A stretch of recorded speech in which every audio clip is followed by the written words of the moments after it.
Productivity. You hear a lot about it, and you may think about it, and you may wish you were more productive.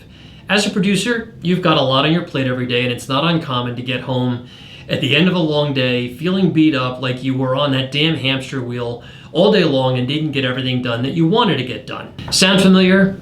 If it does, stick around. I'm going to unpack some productivity hacks that can help you stay focused, get more done, and well, just be more productive. Hi, I'm Gordon Coyle. Welcome back to my video series focused on insurance producers, the issues we face, and some ideas on how to make your life better. I'm hoping my channel and this series can build a community here on YouTube and help us all out by sharing our experiences and our strategies. Being productive doesn't necessarily mean getting a lot of stuff done. It should mean getting the right stuff done. So let's start there and think about the right stuff. As a producer or a sales agent or a producing broker or whatever your title is, means that you're responsible for generating new business, getting business on the books, closing deals, and making things happen.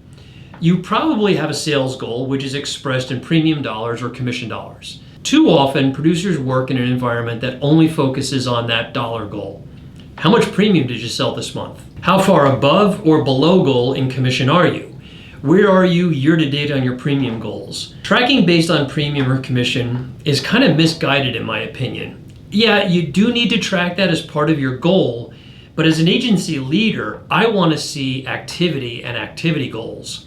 How many calls and drop-bys and emails and social posts and connections and networking meetings were accomplished each week? And how did those activities measure up to the established goals for each of them? For example, if a producer has a goal of making 40 cold calls a day, how many were actually made? And what were the results of those calls? The point I'm getting to is that to hit your dollar goals, you've got to be accomplishing certain activities every day. And it's easy to get very busy and forget to make those calls or drop-bys or other fundamental building block activities. And this is where productivity comes in. So in my mind, the first step in being productive means knowing what your daily activities should be. And that means explicitly stating that as a goal, a must-do each day and week. It's not your something I hope to do or think you should do, or something that you'll get to once all the other crap on your desk is finished. If you want to be successful as an insurance producer, you've got to focus on the fundamental building blocks that will make you successful and execute on them. These building blocks are your non-negotiables. These are the things at the top of your list every day. It makes me think of Stephen Covey's book, The 7 Habits of Highly Effective People, where he says, the main thing is to keep the main thing the main thing. Now that may sound like a bunch of double talk, but the point is that you have to keep your focus and your efforts on your most important goals. So how do you do that? I have 6 suggestions. I'll cover the first big one here, and that is minimize. Minimize the volume of tasks and other bullshit on your calendar, on your desk, on your mind, in your life, and surrounding you that distracts you from your main thing.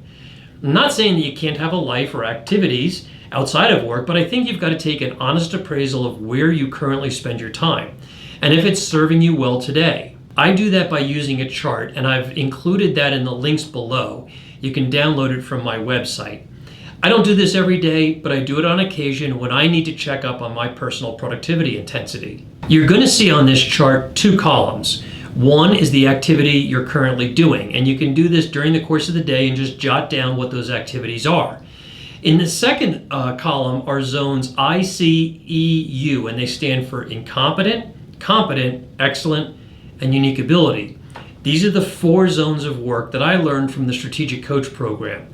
I'm not going to go into too much detail here, but each zone describes your level of intensity to payback, and you want to spend most of your time in the excellent and unique ability zones. If you're spending 25% or more of your time in incompetent or competent zones, you're not delegating enough of your tasks. You're stuck and you're kind of doomed to being not as productive as you could be. The point is that when you know where you spend your time and how you spend your time, you can start to unpack changes you need to make in your day to get more high leverage activities done. For many producers who go through this exercise, this becomes a problem, and they may say something like, I'm spending most of my day in my incompetent and competent zones and I can't delegate those tasks to anyone else.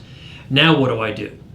That's a good question, and it may indicate that your environment is not set up for making you a productive producer. That environment is set to make its producers paper pushers or task pushers.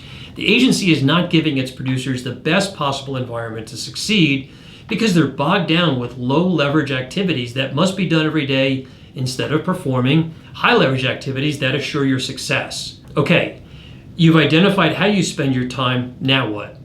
Now you minimize, you delegate, and you ruthlessly focus on your main thing. And here's the thing about the main thing. You've got to be committed to that main thing.